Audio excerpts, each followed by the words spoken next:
على من لا نبي بعده نبينا محمد وعلى آله وصحبه ومن اقتفى أثره واستنى بسنته إلى يوم الدين. أما بعد, فإنشاءالlah we'll continue with reading from the book known as Tahdheeb At-Tahdheeb, or the cleaning up of the book known as At-Tahdheeb by al-Mizzi, the book At-Tahdheeb, Tahdheeb al-Kamal by al-Mizzi. The book Tahdheeb At-Tahdheeb, which cleans up and reorganizes that book that was written by Abu al-Fadl Ahmad ibn Ali ibn Mahmud al-Mashhur ibn Hajar al-Asqalani rahimahullah ta'ala, who died in the year 852. And we are currently in the biographies of those individuals named Ahmed, those individuals who can be found in the 6 books or the addendums or the subsequent or the secondary books of those authors, those people who are in those books who have the first name Ahmed. And we've reached the section of the book where the people, their fathers' names begin with the letter Kha. And so we begin, the author, Ibn Hajar, rahimahullah ta'ala, he says, Ra Arba'a. Ra Arba'a. Right? And this requires us to go back to that introductory or that introduction of Ibn Hajar, where he explains what the symbols represent. And it's important that an individual, yastahdir, that he recall these symbols, because these symbols are often used by various scholars in their referencing of books. And so to be aware of it, you'll be aware of the shorthand of the scholars of hadith. And that shorthand is one that's important, because as a student of hadith, you'll have to write often. You will have to write hadith often and a lot. And sometimes you might be writing fast. Sometimes the sheikh might be giving a dars where he's mentioning the narrator and the book that the hadith is in, and you might not have time to write out the whole name of the book. And so having this shorthand, having these abbreviations assist you. They assist you in note-taking. They assist you in referencing to know what these symbols represent. And so Ibn Hajar rahimahullah ta'ala, he says, Ra Arba'a.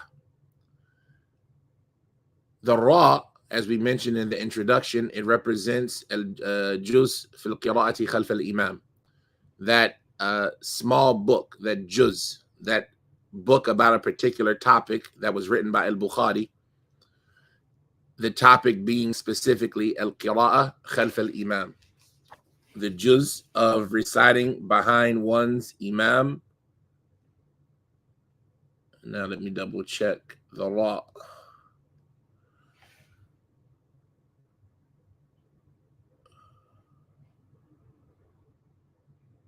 No, the juz al-qira'ati khalf al-imam, the juz of reciting behind the imam. Meaning al-Bukhari rahimahullah ta'ala, he has a book in which he talks about the mandation or the obligation of the led individual in salat, how he must recite Surah Al-Fatiha behind his imam. And so that book, this individual who we're going to mention, can be found mentioned in that book. Likewise, this individual can be found in Al-Arba'a. And Al-Arba'a is the Sunan, Al-Arba'a. Sunan Abi Dawood, wa Jami' al-Tirmidhi, wa Sunan al-Nasa'i, wa Sunan Ibn Majah. So this individual can be found out of the 6 authors in these books of theirs. Al-Qira'ah Khalf al-Imam, or Juz Qira'atu Khalf al-Imam.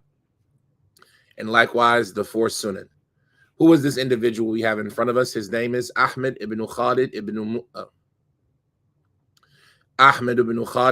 Musa, ويقال ابن محمد الوهبي الكندي أبو سعيد ابن أبي مخلد الحمصي. His name is Ahmad ibn Khalid ibn Musa. Ahmad ibn Khalid ibn Musa. And it's also said that instead of being Ibn Musa, it's Ibn Muhammad.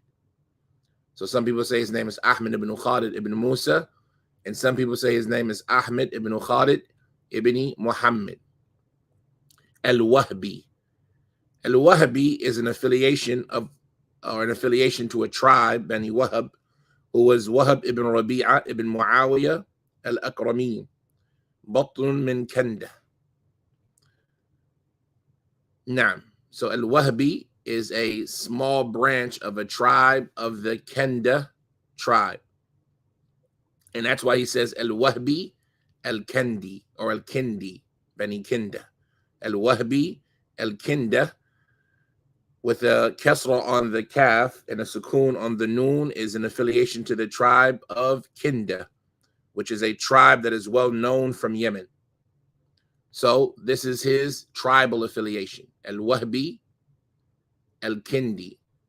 Abu Sa'id, that was his kunya, Abu Sa'id ibn Abi Khallaad. And the kunya of his father was Abu Khallaad al-Himsi. He was from Hims in Syria. Hims in Syria. So this is this individual, Ahmad ibn Khalid ibn Musa, ويقال ibn Muhammad al-Wahbi al-Kindi Abu Sa'id ibn Abi Khallaad al-Himsi. Naam. Who were his teachers?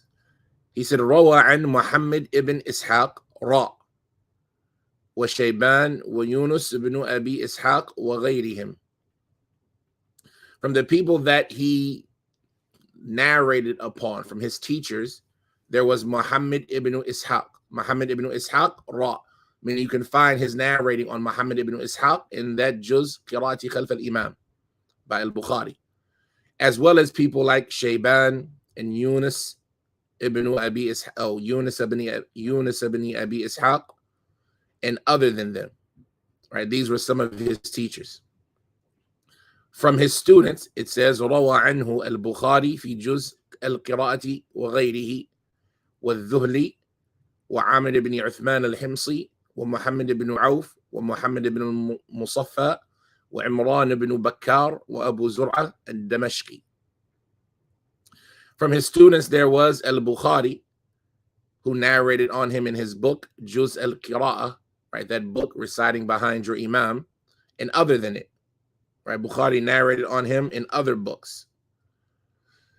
He says, as well as al-Dhuhli, Muhammad ibn Yahya ibn Faris al-Dhuhli, as well as Amr ibn Uthman al-Himsi, and Muhammad ibn Auf, and Muhammad ibn al-Musaffa, and Imran ibn Bakkar, and Abu Zur'a al-Damashqi.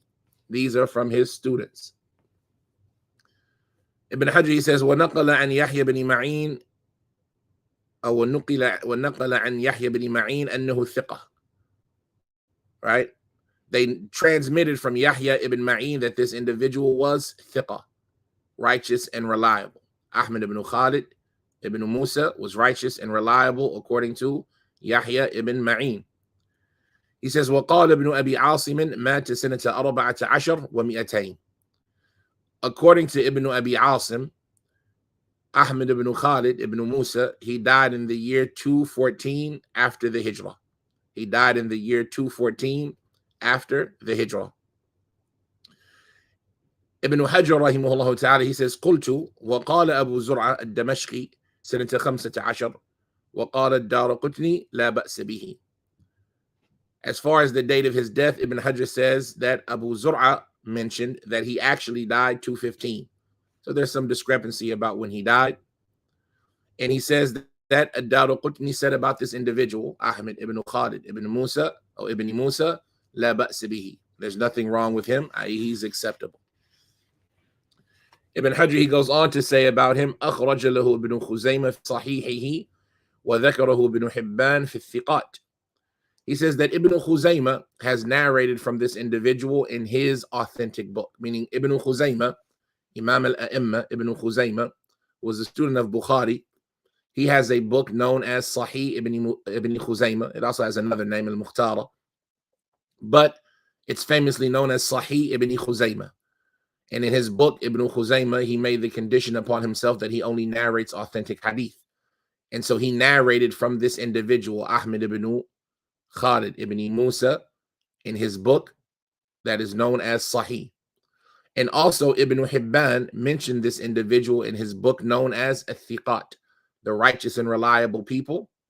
Ibn Hibban al-Busti, he has a book where he mentions the righteous and reliable people, and he included this individual in the book. Ibn Hajar, he goes on to say, وَنَقَلَ أَبُو حَاتِمٍ الرَّازِي أَنَّ أَحْمَدَ امْتَنَعَ مِنَ الْكِتَابَةِ عَنْهُ.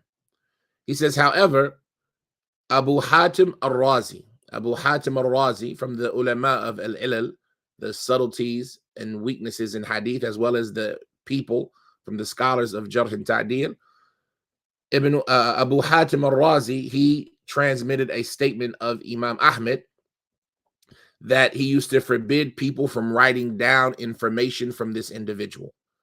Ahmad ibn Khalid, Ibn Musa, he's saying that Imam Ahmed used to forbid people from writing information down about this person. They mention in the footnote some information which is beneficial.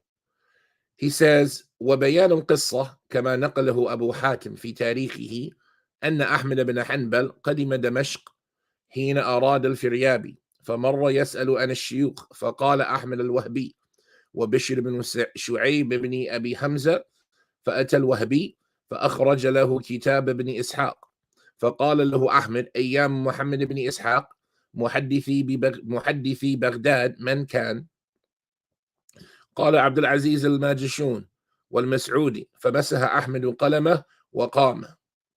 He says the story behind Ahmed not allowing people to write from this individual, as is reported by Abu Hatim in his book of history. Abu Hatim al-Razi, he has a book known as Tarikh, where he chronicles the history of the scholars of hadith. He says that Ahmad ibn Hanbal, when he arrived in Damascus, right, when Ahmed was learning and studying, he traveled to Damascus. The days when he wanted to meet al-Firyabi, a scholar of hadith known as al-Firyabi. When he got there, he passed by asking who are the scholars of this area. And so they said to him, Ahmed al-Wahbi, right? That is Ahmad ibn Khalid ibn Musa al-Wahbi al-Kindi, the Sahib al-Tarjama, the person that we're talking about right now. And they also said to him, Bishr ibn Shu'aib ibn Abi Hamza. These are the people that the people in Damascus directed Imam Ahmed to go learn from. And so he went to al-Wahbi. He went to Sahib al-Tarjama, Ahmad ibn Khalid al-Wahbi. And al-Wahbi brought for him, right, what he was going to teach him was the book that he wrote of Muhammad ibn Ishaq. Muhammad ibn Ishaq, if I'm not mistaken, it would be Muhammad ibn Ishaq, the companion of Malik, or the contemporary of Malik, right? The person who was in the same generation as Imam Malik, the one who wrote that famous book of the biography of the Prophet ﷺ and other hadith. So this individual, Ahmad ibn Khalid al-Wahbi, produced for Imam Malik the book that he written of narrations from Muhammad ibn Ishaq. So Imam Ahmad, he asked him, Ayyam Muhammad ibn Ishaq, Muhaddithi Baghdad, man kan? During the days of Muhammad ibn Ishaq, who were the scholars of hadith in Baghdad? Right? You bringing me this book of Muhammad ibn Ishaq. During his time, who were the scholars in Baghdad? And so Ahmad ibn Khalid al-Wahbi, he said, they were like Abdul Aziz al-Majishun and al-Mas'udi. And if I'm not mistaken, these are scholars, al-Mas'udi and Majishun. I would assume that he's mentioning scholars who aren't of quite the level of other scholars that were in Baghdad at that time. And so it's as if he's saying this person doesn't really know the science of hadith, because he's mentioning these individuals who weren't as popular as other individuals and weren't as well known in their hadith as other individuals.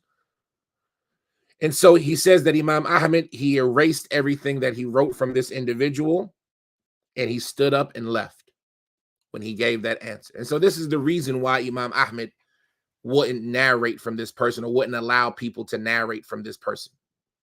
But it has nothing to do with the validity of the person. It has to do with the personal preference of what Imam Ahmed perceived as this individual's qualifications or lack thereof. Ibn Hajar, going back to the text, he says, ووقع في كلام بعض شيوخنا أن أحمد اتهم ولم أقف على ذلك صريحا فالله أعلم. Ibn Hajar, he says, and it's also been found in the statements of some of our teachers that Imam Ahmad criticized this person of lying. He accused this person of lying. But I was unable to find that clearly, explicitly mentioned anywhere. And Allah knows best. They mention in the footnotes, they say, خرج عليه في ميم محشيا بقوله قال لعل الشيخ زين الدين يعني الحافظ العراقي. In one of the manuscripts of this book, the teacher that Ibn Hajar is referring to, they say that it is probably al-Iraqi, right? The famous scholar of hadith, Abu al-Fadl, يقول راجي ربه المقتدر عبد الرحيم بن الحسين الجزري عبد الرحيم بن الحسين الأثري, I'm sorry, الأثري العراقي, Abu al-Fadl عبد الرحيم بن الحسين العراقي. نعم. So that is the biography of the first Ahmad ibn Khalid ibn Musa, ويقال Abu Muhammad al-Wahbi al-Kindi al-Himsi, ثقة لا بأس به إلا أن إمام أحمد يعني منع الناس من الكتابة عنه. So you might see that this person's level might be downgraded to Saduq, right? But he's somebody who's acceptable in hadith.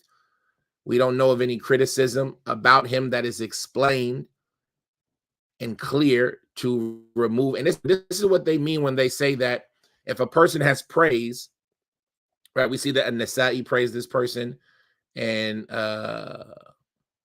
Damashqi praised this person, and Abu Zura al-Damashqi, and Ad-Daraqutni praised this person, and Ibn Hibban praised this person, and Ibn Khuzaymah praised this person. We have what we know as general praise. And then we have one statement of general criticism from Imam Ahmad. General criticism. It's not specified the reason behind the criticism. This is what they mean when they say that general praise is not erased unless there is specific criticism. When you have somebody who was praised and somebody who was criticized, we won't remove the praise of that person unless the criticism is detailed and explicit. And so in this case, we see that this individual is somebody that was praised, and there's no reason for criticizing him, and there's no detailed explanation of his criticism. And this is the opinion of a large number of the people of hadith as it relates to which one is more predominant, criticism or praise. Some scholars hold another opinion where they say, no, any criticism removes the person, but this is extremely weak because who has been safe from criticism? But in this circumstance, this is an example of somebody who was praised and there's no clear criticism in it, even though the criticizer was Imam Ahmad. And Imam Ahmad was known to be somebody balanced in his praise and his criticism. We wouldn't remove this person from the hayz, the space of being acceptable in hadith, even though Imam Ahmad had an aversion to him. And so that is this individual, Ahmad ibn Khalid ibn Musa al-Wahbi al-Kindi Abu Sa'id al-Himsi, rahimahullah ta'ala. The next individual we have is another individual by the name of Ahmad ibn Khalid. Ibn Hajar, he says, Ta-Sin, i.e. in Jami' al-Tirmidhi and Sunan ibn Majah. And there is some disagreement about what is meant when somebody says, I'm not Sunan ibn Majah, I'm sorry, Sunan an-Nasa'i. There is some disagreement by what is meant by the Sunan of Nasa'i when people say it. Are they talking about a Sunan al-Kubra or a Sunan al-Sughra? And what is meant by al-Mujtaba, the name of the Sunan? When people say the book al-Mujtaba by al-Nasa'i, is it meaning Sunan al-Kubra or a Sunan al-Sughra? And Allah knows best here, the scene, when Ibn Hajar is using it and referring to it, it seems to be, I couldn't say. I know that recently we looked up, I wanted to say it's the Kubra, But he also mentions Amal al-Yawmi wal-Layla, but that's part of al-Kubra as well.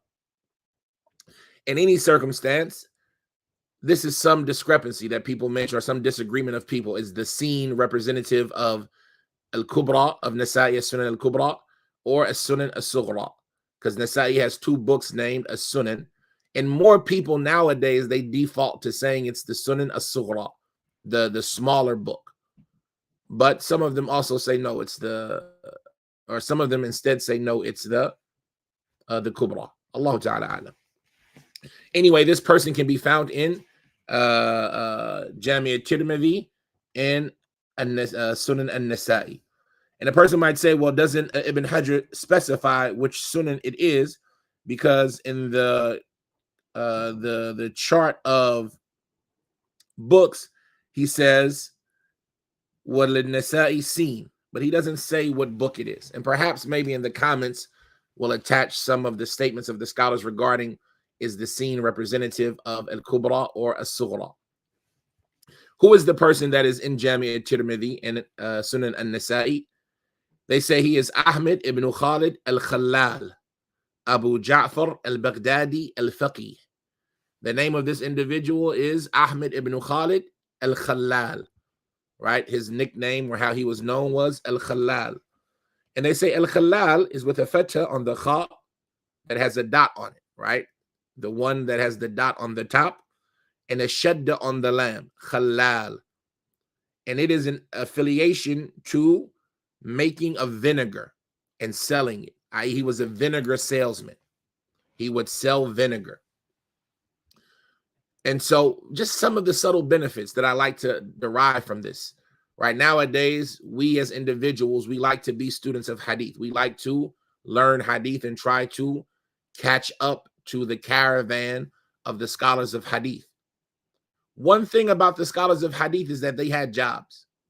One thing about the scholars of hadith is that very often they had occupations and jobs that they did. And it is not suitable for a student of knowledge to be dependent on his community to pay for him. Right, this is some of the things that we see, unfortunately, nowadays, is that the students, when it comes to their livelihood and their sustenance, they become a burden on the community. And I don't mean it to tear anyone down, right? And it's understood that the community does share in the responsibility of making sure that the people who are dedicating their time and their effort to service them with knowledge, that they dedicate some of their finances and assistance to making sure that those people can continue to do so. But one of the things that was normal and common for the scholars of the past is that they had occupations, that they had professions that they could use as a means for sustenance. And the reason why this is so important is because some of them used to mention that you can't truly accomplish knowledge unless you're one of two people. A person who doesn't care anything about the dunya, has no concern for the dunya whatsoever, or a person who has means to accomplish things in the dunya. And the first one is difficult. To be a person who doesn't care anything about the dunya whatsoever, then this person is very rare and uncommon. This is like the likes of Imam Ahmad, rahimahullah, who had no desire for the dunya. But the dunya, in spite of that, came to him, and he was only concerned about worshiping Allah, making Allah happy, obeying Allah. And this type of person will receive knowledge. But other than that, the only person who can truly get knowledge is a person who has some means in the dunya, a person who has some wherewithal to accomplish things financially in his dunya. Because if not, how will he travel? How will he buy books? How will he buy pen and paper? How will he make it to the gatherings with decent clothing? Right? How will he have this seerah that he is able to, or how will he have this life and this journey that he is able to accomplish if he doesn't have the wherewithal. And so for that reason, you find that often the scholars of hadith were people who had occupations and who had money. And so this should be a lesson for us as students of hadith, that we should go get some type of trade or some type of skill or some type of, occupation that we can use as a means to furnish our education. How are we going to take care of our families? How are we going to be able to leave our families behind when we want to travel for 6 months, for a year, for 2 years, for 5 years seeking knowledge, but we have 4 children back at home, right? It's not appropriate that we should consistently remain on welfare.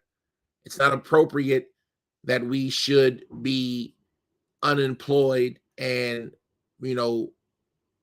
shaming our communities to some extent into footing the financial bill while we go and learn. And like I said, I'm not removing every responsibility from the community, because the community does have a responsibility. It's a fard kifai.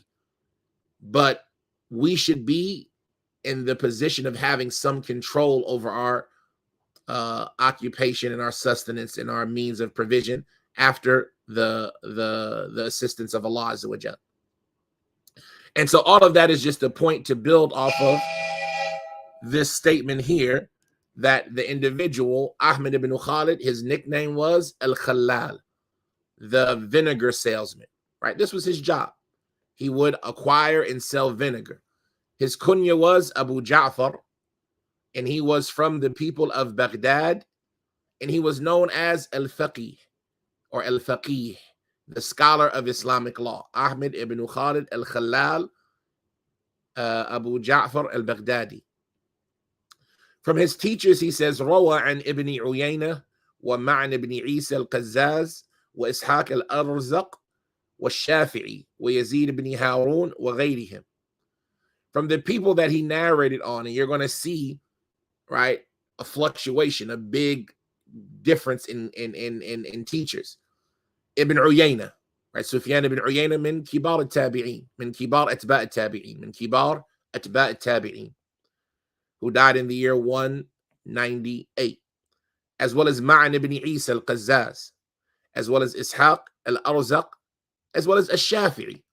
Shafi'i, who, for the correct opinion, wasn't one of the atba' at-tabi'in.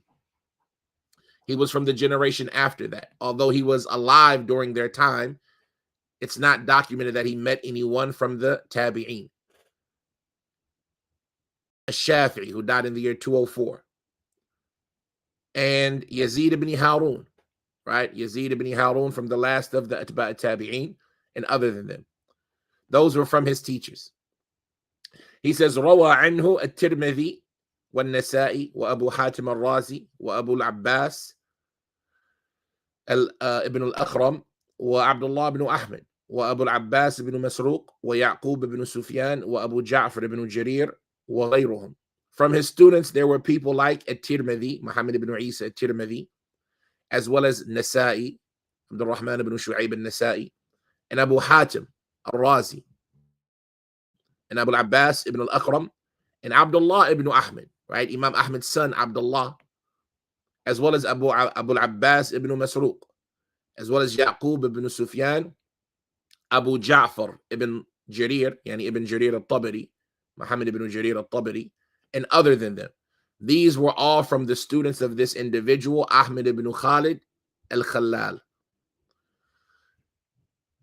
Ibn Hajj, he says, قال العجلي ثقة. Al-Ijli, he said about Ahmad ibn Khalid al-Khalal that he was ثقة. He says, وقال أبو حاتم كان خيرا فاضلا عدلا ثقة صدوقا رضا. Abu Hatim al-Razi, he had a lot of praise for this individual. He said that he was somebody who was khayra, very chosen and good. Fadilan, very virtuous. Adlan, very righteous and acceptable. Thiqatan, righteous and reliable. Saduqan, honest. Ridan, extremely pleasing. This was the praise issued by Abu Hatim al-Razi about this Ahmad ibn Khalid. Right?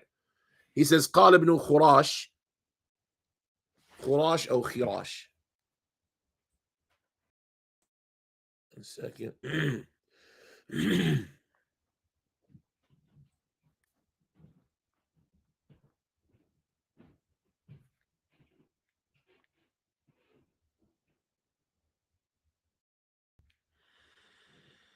خراش. قال ابن خراش: كان أمرا صالحا. كان امرأ صالحا. Ibn Khirash, he said that كان امرأ صالحا. He was a righteous man. قال الدارقطني: ثقة نبيل قديم الوفاء. الدارقطني رحمه الله تعالى, he said about Ahmad ibn Khalid al-Khalil that he was thiqah, he was righteous and reliable, noble, nabil, noble, qadimul wafa. He died early. He died a long time ago, right? Meaning from his generation, he was one of the people who died early amongst his contemporaries in his generation. قال ابن قانع: مات سنة 47 و200. وقال غيره مات سنة 6. He says that Ibn Qani' said about this individual that he died in the year 247. While other than him, he said he died in the year 6, i.e. 246. Right, so to be from the students of the Atba' Tabi'een, right, they say that he is somebody like Ad-Darqutni said, Qadimul Wafa. He died early on amongst them. He said, قلت هكذا قال الخطيب. This is what was mentioned by al-Khatib, yani Khatib al-Baghdadi. That's when he mentioned, the people mentioned this individual's death. وقال النسائي لا بأس به. وقال مرة عسكري ثقة. An-Nasa'i, he said about him that there was nothing wrong with him. لا بأس به. He was a good guy. And he said once as well that he was a soldier who was righteous and reliable. He was a soldier, عسكريا ثقة, who was righteous and reliable. قال أبو داود ثقة لم أسمع من. Abu Dawood said he was somebody who was righteous and reliable, although I never got to hear anything from him. Abu Dawood never met this individual. Ahmad ibn Khalid al-Baghdadi, even though he was in Baghdad, and Abu Dawood eventually made it to Baghdad, and Abu Dawood was from the most exclusive students of Imam Ahmad, who died in the year 242.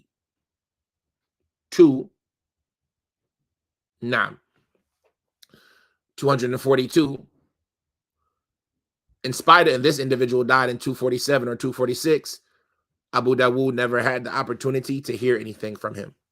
And so that's just the benefit in itself. It shows us that, one, the city of Baghdad was a large place, had a lot of scholars, and that scholars didn't necessarily always get to every scholar.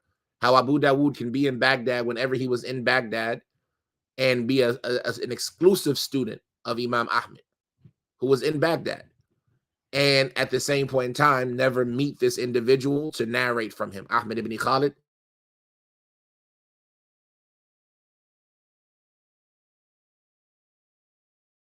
في أسماء أصحاب الشافعي كان من أهل الحديث والدين والأمانة والورع. Right, and this individual, as we mentioned, was from the students of Shafi'i. And Shafi'i, his students were from the nobles, and from the, you were a student of Shafi'i, this would make you stand out. So Dawood ibn Ali al-Asbahani, he said regarding the names of the students of Shafi'i, right? There was a book that was written just about a Shafi'i's students, right? Because like we said, being a student of a Shafi'i in and of itself was a level of prestige. He said that this individual, i.e. Ahmad ibn Khalid al-Khalal, he was from the people of hadith and worship and trust and piety. He was a person of hadith. He was a person of worship, deen, ibadah. And he was a person of honesty and trust. You could trust him with things. And he was a person of piety. So this is Ahmad ibn Khalid al-Khalal, who you can find his hadith in Tirmidhi and An-Nasa'i. As far as the other Ahmad ibn Khalid, then his hadith are in Bukhari, in Juz al-Qira'ati Khalf al-Imam, as well as al-Arba'ah. Na'am. They go on to mention, they say, وَقَالَ الْحَاكِمْ كَانَ مِنْ أَجِلَّةِ الْفُقَهَاءِ. al-Hakim, yani al-Hakim al-Naysaburi, he said that he was from the most prestigious of scholars of Islamic law. This individual, Ahmad ibn Khalid, was from the most prestigious of scholars of Islamic law. He says, وَذَكَرَهُ ibn Hibban fi الثِّقَات. And Ibn Hibban mentioned this individual in his book, al-Thiqat. In the book, al-Zahra, that Ibn Hajar often quotes from, that book written by one of the Andalusian scholars in the People of the Six Books, he says, وَفِي الزَّهْرَ اسْمُ جَدِّهِ الْحُسَيْنِ. In the book of al-Zahra, you can find his grandfather being mentioned as al-Husayn. And that's important because it helps us differentiate a little bit more between Ahmad ibn Khalid ibn Musa and Ahmad ibn Khalid al-Khalil, who his grandfather would have been known by, according to some of them, as al-Husayn. Ibn Hajar, from the things that are interesting here, there's no statement of transition. There's no statement of transition. Oh, no, yes, there was. I mentioned. قُلْتُ هَكَذَا قَالَ الْبُخَارِي. I must have mentioned it. They didn't highlight it. So everything from the statement of like this was said by al-Khatib is from the editions of Ibn Hajar. Right? And that makes sense because it's after he mentions his date of death. Now, we want to continue. I want to at least finish the khaz. We have 3 biographies left. Technically 4, but one of them is just the name.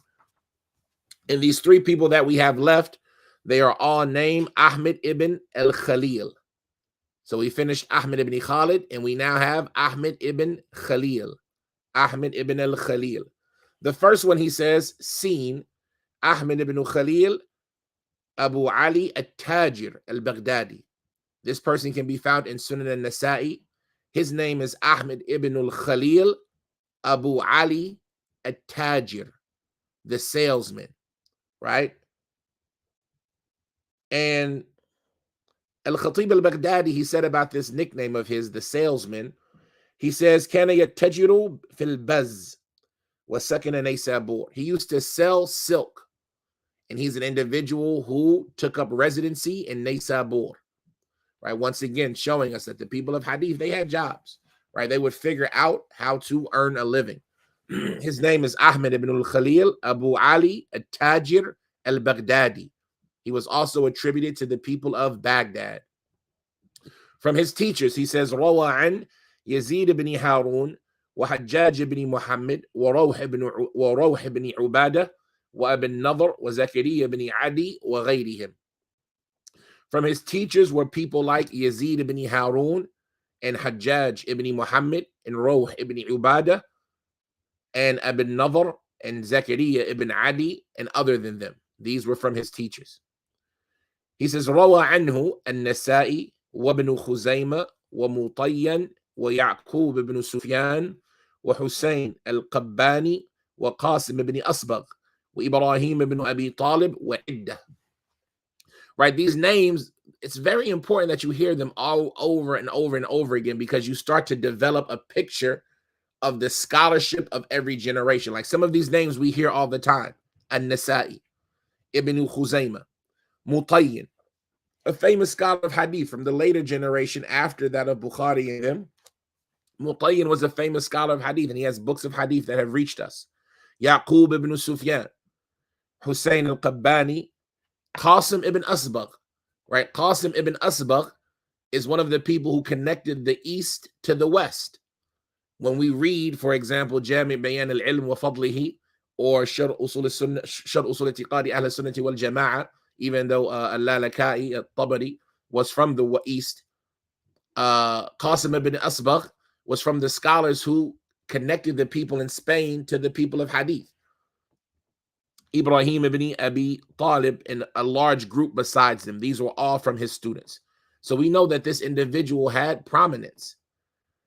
النسائي قال النسائي وأبو يحيى الخفاف والحاكم ثقة.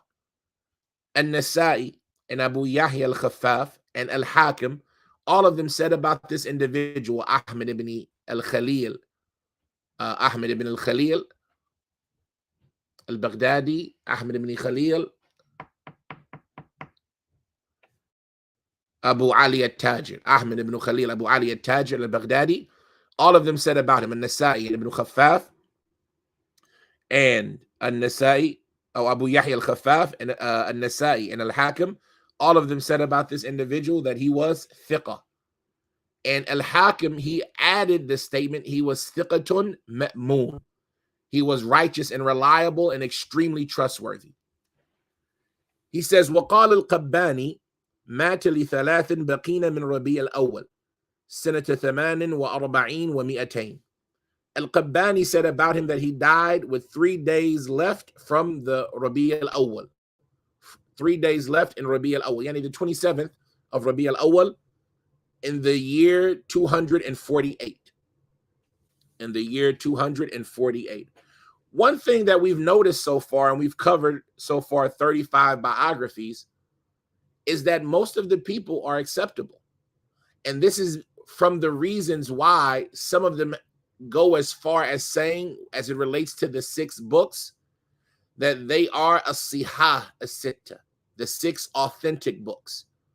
And even though, as it relates to everything besides Bukhari and Muslim, and then the conversation of those small phrases in Bukhari and Muslim, there might be some inauthenticity there, the vast majority of their narrations are authentic.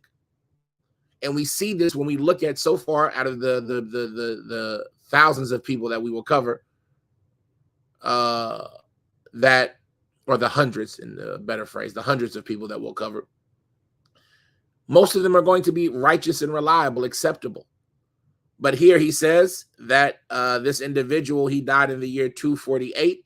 Ibn Hajar, he says, قلت لم أرى له في أسماء شيوخ النساء ذكرى بل الذي فيه أحمد ibn الخليل النيسابوري كتبنا عنه لا بأس به. Ibn Hajar, he said, I didn't find in the book entitled The Names of Nasa'i's Teachers any mentioning. Ibn Hajar says, I couldn't find this individual mentioned in the book known as The Names of Nasa'i's Teachers. But instead, what is in that book is Ahmad ibn Khalil, who was from Naysabur. We wrote from him, and there was nothing wrong with him, right?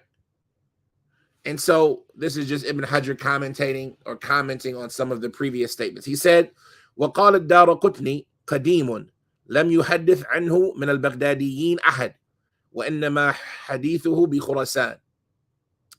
Ad-Daraqutni said about this person that he was earlier on, right? He was from the earlier scholars of his generation, and nobody from the people of Baghdad narrated on him, right? Even though he was Baghdadi, لم يحدث عنه من البغداديين. None of the people of Baghdad narrated on him.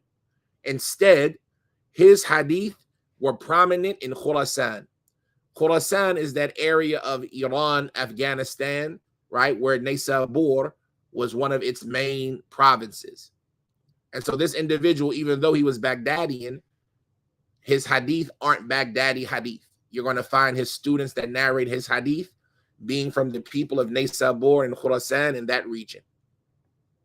Ibn Hajar, he says, فَلَعَلَّهُ سَكَنَ Khurasan. So maybe this person ended up living in Khurasan. And that makes sense because Al-Hakim and Naysaburi mentions him. He's from Naysabur. Likewise, other than him, from his students, this individual seems to be from those who ended up living in Naysabur. Ibn Hajar, he says, وَذَكَرَهُ Ibn Hibban fi الثِّقَات. Ibn Hibban also mentioned this person in the book Al-Thiqat. Now, Ibn Hajar, he's now going to mention somebody for the sake of differentiation, meaning this Ahmad ibn al-Khalil Abu Ali At-Tajir al-Baghdadi, he can be confused with somebody else who has the same name and is in the same generation. Who is that other individual who is not in Kutub al-Sitta, but is only mentioned here for the sake of differentiation? Ibn Hajar, he says, Tamyiz, to differentiate, Ahmad ibn Khalil ibn Thabit, Abu Ja'far al-Burjulani, Baghdadiyun.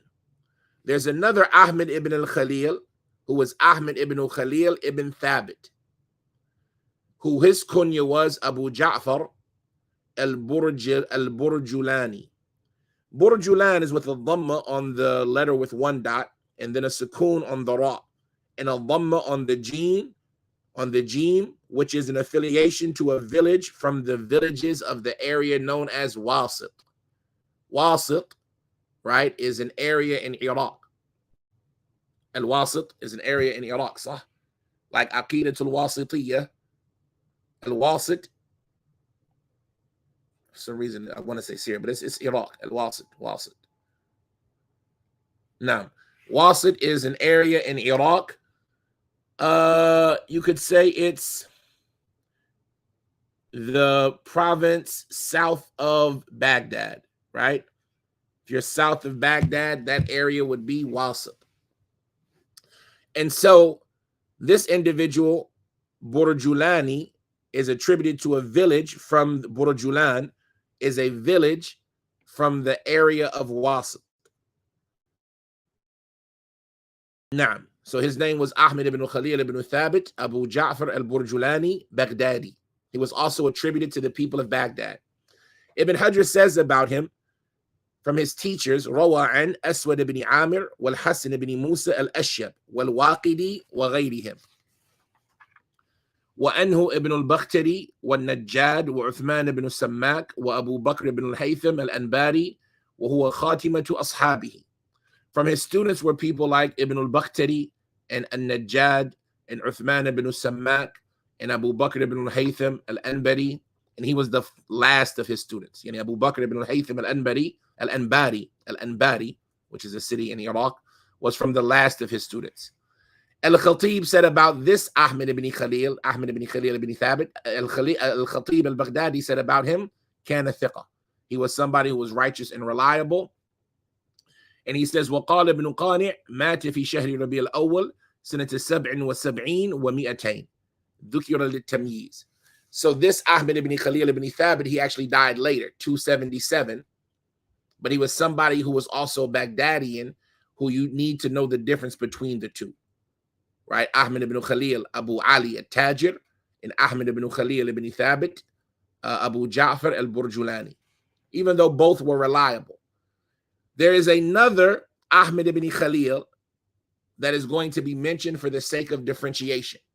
So the good news is that if you see Ahmad ibn Khalil, he's only in one book from Kutub al-Sitta, and that is Sunan al-Nasa'i. And if you see Ahmad Khalil in Sunan al-Nasa'i, you automatically know who he is. He is Ahmad ibn Khalil Abu Ali al-Tajir al-Baghdadi, who, for all intents and purposes, was thiqa. That's the only one that is in Kutub al-Sitta. As far as these other two, the one that we just mentioned, Ahmad ibn Khalil ibn Thabit, and this one coming up, they're not actually in Kutub al-Sitta. They're just mentioned for the sake of differentiation. He says, Tamyiz, Ahmad ibn Khalil ibn Harb ibn Abdullah ibn Sawar ibn Sabiq al-Qurashi, Abu Abdullah al-Qumisi. For the sake of differentiation, there is also Ahmad ibn al-Khalil ibn Harb ibn Abdullah ibn Sawar ibn Sabiq al-Qurashi. I affiliated to the tribe of Quraysh. Abu Abdullah, his kunya, al-Qumisi.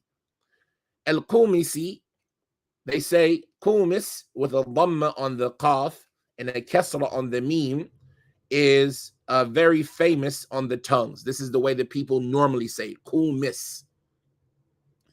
And some of them give it a fatha. Some of them give it Qumas with a fatha. It is an affiliation to an area that is said about it in Persian, in Farisiya, Qawmish. That's how they pronounce it in Persian, Qawmish. وهي على طريق خراسان, and it's one of the villages on the way to Khurasan. إذا توجه العراقي إليها, if a person from Iraq were to go to Khurasan, if somebody from Iraq were to go to Iran and to Afghanistan, that region, they would pass by this village known as Qumis. Naam. So this individual, he's from that area, Ahmad ibn Khalil ibn Harb ibn Abdullah ibn Sawar ibn Sabiq al-Qurashi. So he was affiliated to the tribe of Quraysh, and he was Abu Abdullah al-Qumisi. From his teachers, Ibn Hajar, he says, from his teachers, he says, روى عن عبد الله بن يزيد المقري والأصمعي وعلي بن الحسن بن شقيق وأبي النضر وغيرهم. From the people that he narrated from, there were Abdullah ibn Yazid al-Muqri and al-Asma'i and Ali ibn al-Hasan ibn Shaqiq and Abi al-Nadhr and other than them. روى عنه محمد بن الحسن بن الفرج وأبو زكريا يحيى بن يحيى بن حيوية نعم والحافظ ويحيى بن عبد الأعظم. From the people that narrated from him, there was Muhammad ibn al-Hasan ibn al-Faraj and Abu Zakaria Yahya ibn Hayyuya, who was known as al-Hafiz, the scholar of hadith. Naam. وَنَسَبَهُ as well as Yahya ibn Abd al-A'zam. Also from his students was Yahya ibn Abd al-A'zam. Ibn Hajar, he says, ضَعَفَهُ أبو زرعة ونسبه أبو حاتم إلى الكذب. This Ahmad ibn Khalid, Ahmad ibn Khalid, Ahmad ibn Khalil ibn Harb, Ahmad ibn al-Khalil ibn Harb, Ibn Hajar says that Abu Zur'a considered this individual to be weak. And Abu Hatim accused him of lying or attributed lies to him. So now we need to make sure that we know the difference, because this Ahmad ibn al-Khalil ibn Harb, as opposed to Ahmad ibn Khalil Abu Ali al-Tajir or Ahmad ibn Khalil ibn Thabit Abu Ja'far al-Burjulani, they were both thiqah. This Ahmad ibn Khalil ibn Harb ibn Abdullah ibn Sawar ibn Sabiq, this individual was weak, and some of them accused him of being a liar. Ibn Hajar, he says, قلت وله حديث منكر في فوائد التمام متنه سيد الإدام اللحم أخرجه من حديث بريدة. Ibn Hajar, he says, and he has a very disapproved hadith, a very bad hadith that he narrates. And what they mean by munkar, it's something that is rejected and not accepted by the people of hadith due to the weakness of its narrator, and it's contradicting something that is more authentic possibly. So Ibn Hajar, he says, I say for him there is an extremely weak hadith in the book Fawaid al-Tamam. Tamam is an individual who has a book known as Fawaid. Right? He is, they say, أخرجه التمام في الفوائد من طريق أحمد بن خليل القومسي and عبد الملك ابن قريب الأصمعي and أبي هلال محمد بن سليم الراسبي and عبد الله بن بريدة and أبيه مرفوعا بلفظ سيد الإدام اللحم وسيد الشراب الماء وسيد الرياحين الفاغية، وهو طريق ساقط لحديث القومسي أحمد بن خليل فإنه كذاب كما قاله أبو زرعة وأبو حاتم. وروي حديث بريدة هذا من طرق أخرى تالفة فيما أخرجه الطبراني في الأوسط وأبو نعيم في الطب النبوي والبيهقي في شعب الإيمان، كما روي من حديث غير واحد من الصحابة ليس يصح شيء منها استقلالا أو اعتضادا. قال العقيلي في الضعفاء في ترجمة عمرو بن بكر السكسكي لا يثبت في هذا المتن عن النبي شيء. So this narration that they're referring to, it can be found in the book of Tamam, known as Fawaid. And the wordage of the hadith, Ibn Hajar, he says, it starts off with, the best condiment is meat. Right? The best idam, the best thing that you can eat with bread. Like nowadays we call it condiments. But back then, if bread was the staple, the main dish, what would be the thing that you would eat with the meat? Some of them mentioned the wordage of the hadith as the Sayyid al-Idam al-Khal, right? Vinegar. And some of them mentioned salt and things like that. But this version of the narration says the best condiment is meat. And he reports this hadith, Tamam, he reports it that ends up with the Sahabi Buraidah on his father, right? I guess it would be the Tabi'i. Buraidah on his father, Abi Musa, if I'm not mistaken. Naam. Abdullah bin Buraidah. No, I'm sorry, Buraidah himself. Abdullah bin Buraidah on his father, Buraidah. No, I'm thinking about Ibn Abi Burda. Naam. Anyway, they say that this hadith is weak. And no matter where you see this hadith, it's weak. No matter who narrates this hadith, it's weak. There's no authentic versions of the hadith. That's some of the information they mentioned in the footnotes, that the best condiment is meat, the best drink is water, and the best flour is faghiya, right? And I don't know what faghiya is in English. Al-Rayyahin is a type of flour, right? Rayhan, a fragrant flower. What is al-faghiya? Al-faghiya.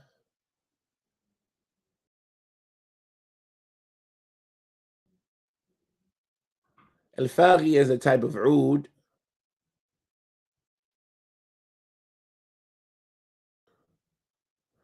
Al-faghiya, they say, Nurul Hinna. It's the flower from which the henna plant, it's the flower that is produced by the henna plant. Wafaghiya, it's a flower of every plant that has a good smell, or that has a faghiya is one that has a pleasant smell, right? And so they're saying that, and according to this weak hadith, that the best condiment is meat, the best drink is water, and the best of the fragrant flowers is this faghiya. But all of the versions of this hadith are weak, and they're not even usable to support each other. Anyway, that's the end of what Ibn Hajar mentioned about this Ahmad ibn al-Khalil, ibn Harb, ibn Abdullah, ibn Sawar, al-Qurashi, Abu Abdullah al-Qumisi. Now, the last person that we'll talk about, and there's not a lot to say about him, he says that right? Ain Kha. And if I'm not mistaken, that means that Bukhari narrated on him ta'liqan. That Bukhari mentions him in his Sahih, Sahih al-Bukhari, but he mentions him without a chain. No, Ain Kha would be khalq af'al al-ibad. Ain Kha would be khalq af'al al-ibad. When you see this abbreviation, akh, with an ain and a kha, then that is an abbreviation for khalq af'al al-ibad. That Bukhari mentioned him in the book Khalq Af'al al-Ibad. The ain for af'al and the kha for Bukhari. Who is this individual that is mentioned in the book Khalq Af'al al-Ibad by al-Bukhari? Only. So he's not in any of the six. His name was Ahmad ibn Khallaad. Ahmad ibn Khallaad. Ibn Hajar, he says about him from his teachers were Yazid ibn Harun. Right? We see a lot of these people have been a student of Yazid ibn Harun. From the later generation, Yazid ibn Harun was amazing. Right? The last of the Atba' At-Tabi'een, from the last of the Atba' At-Tabi'een, and an individual who was so prominent in the Sunnah that Al-Ma'mun had to wait till he died before they started putting people to trial behind the fitna of saying the Quran is created. Yazid ibn Harun, from the Imams of the Sunnah and the Imams of the Atba' At-Tabi'een. And so it's not surprising that he was a teacher of so many. Yazid ibn Harun was from the teachers of this Ahmad ibn Khallaad, and from his students there was Abu Ja'far al-Mukharrami. Abu Ja'far al-Mukharrami.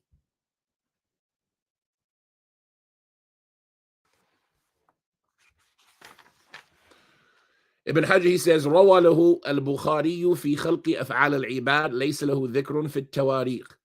He says that al-Bukhari narrates on him in his book Khalq Af'al al-Ibad, but he does not mention him in any of his books of history, right? Any of Bukhari's books of people. He has Al-Tariq al-Kubra, wal-Sughra, wal-Wusta. None of those books he mentions this person, Ahmad ibn Khallaad. Even though he narrates from him, he doesn't mention him in any of the books that he did about biographies. He says, وَكَأَنَّهُ أَحْمَدُ بْنُ خَالِدٍ الْخَلَّالِ الَّذِي تَقَدَّمَ ذِكْرُهُ. He says, and it's maybe that this person, Ahmad ibn Khallaad, that's in Khalq Af'al al-Ibad, is actually Ahmad ibn Khalid al-Khallal, who has already been mentioned, right? We could see how maybe somebody made a mistake and heard Ahmad al-Khallal and said Ahmad ibn Khallaad. They got confused, Ahmad ibn Khalid al-Khallal, and combined those two names, Khalid and Khallal, and said Khallaad when they were narrating from Bukhari. And so you find this person in Tariq, in Khalq Af'al al-Ibad, but Bukhari doesn't mention him in any of his books of people. While there is Ahmad ibn Khalid al-Khalil, who you found in Ra, the Juz al-Qira'ati Khalf al-Imam, as well as al-Arba'a, صح? نعم. Ahmad ibn Khalid al-Khalil, لا, the one that was found in Ta and Sin. Ahmad ibn Khalid al-Khalil al-Baghdadi, صح? Ahmad ibn Khalid al-Khalil al-Baghdadi. And the other one was Ahmad ibn Khalid, not Ibn Ali, not Abu Ali. Ahmad ibn Khalid Abu Ali, صح? Ahmad ibn Khalid ibn Musa. Ahmad ibn Khalid ibn Musa al-Wahbi. He was the one that was in al-Qira'ati Khalf al-Imam. Anyway, Ibn Hajar is saying that perhaps this individual, Ahmad ibn Khallaad, who's only in Khalq Af'al al-Ibad, is really Ahmad ibn Khalid al-Khalil, who we've already talked about, Thiqatun, who was in Jami' al-Tirmidhi and an-Nasa'i. And so like this, we finished this section. Those people who their name is Ahmed, but their parent or their father's name starts with the Kha, like Ahmad ibn Khalid and Ahmad ibn al-Khalil and Ahmad ibn Khallaad. هذا وصلى الله وسلم وبارك على عبده ورسوله نبينا محمد وعلى آله وصحبه وسلم. سبحانك اللهم وبحمدك أشهد أن لا إله إلا أنت أستغفرك وأتوب إليك. أمين وإياكم. نعم. السلام عليكم ورحمة الله وبركاته.